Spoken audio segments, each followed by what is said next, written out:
ei oikein näy. Tervepä terve, se on Tyde täällä ja tänään mä avaan mun LPS-joulukalenterin. Ja hyvää joulukuun ensimmäistä päivää. Sori kun mulla ei mitään tonttulakki eikä muutakaan joulusta. Se on vähän harmi.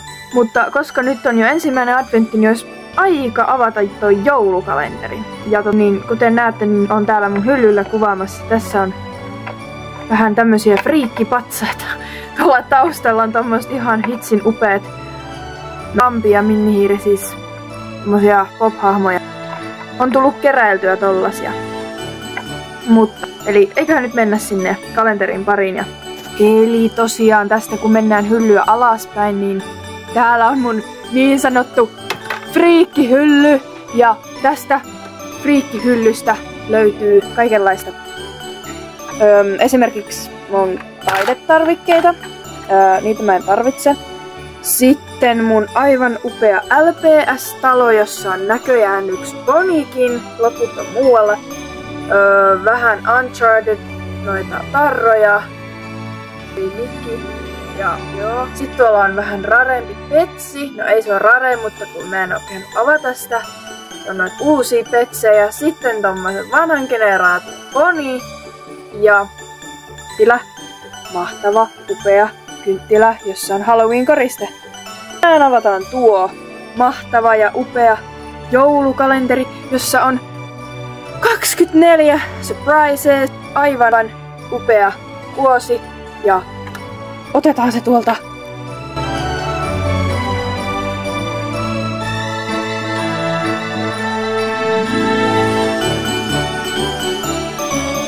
Rainbow Dash. Oh my god! Se on Lidl's Pet Shop joulukalenteri. 1, 2, 3, 4, 5, 6, 7, 8 hahmoa. Tollanen. Se on Lidl's Pet Shopin tekemä. Ja aivan upea. Takanta se näyttää tältä. 16 noita ja luukut on tossa. Ja tää on tämmönen, tää saa auki. Eli tässä. No niin, eli tässä on nyt tämä joulukalenteri. Nyt me avataan sitä. Eka askel on tää, että tää on tarroilla kiinni ja tadaa! Eli tästä löytyy nyt sitten mattoa ja sitten siellä on nojatuoli ja mikäs tämä on? Täällähän on legendaarinen kortti.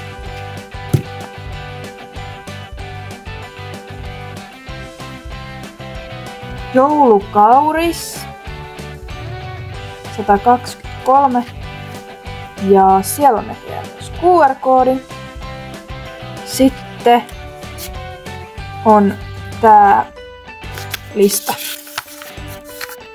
Eli uuden generaation. Sitten mennään itse asiaan. Ensimmäinen luukku löytyy tuosta. Rumpujen pärinää. Tästä se avataan. Mystisen näköinen paketti. Oh my god! Mitä? Ei voi olla totta. Tilanne on vittu. Ei tästä näe. No niin, eli täältä tuli tällainen paketti. Ja siis... No way! Kissa! Ja... Mitä? Eli tällainen kissa täältä tuli. Mulla ei oo ikinä ollut tämän muotoisia kissoja. Täällä on yllättävän iso pää. Ja joo. On pahoillani tän tarkennuksen puolesta. Mä olin ihan varma, että sieltä tulee nyt se joulukauris, mutta ei sieltä tullutkaan. Eli ihastuttava kissanpentu, jolla oli aivan upea väritys.